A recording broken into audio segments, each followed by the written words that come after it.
மரியாதைக்குரிய ஷகிலா அவர்கள்.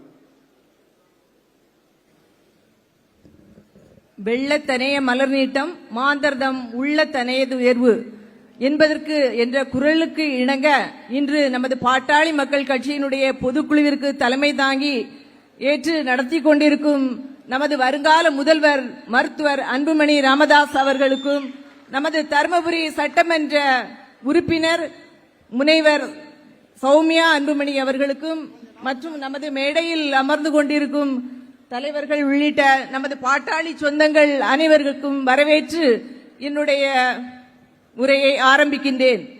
இன்று நாம் வட மாவட்டங்களில் பாட்டாளி மக்கள் கட்சி எவ்வாறு வலுப்பெற்று இருக்கின்றோமோ அதே போல தென் மாவட்டங்களிலும் வலுப்பெற்று கொண்டிருக்கிறோம் என்பதை இந்த தருணத்தில் நான் தெரிவித்துக் கொள்ள விரும்புகிறேன்.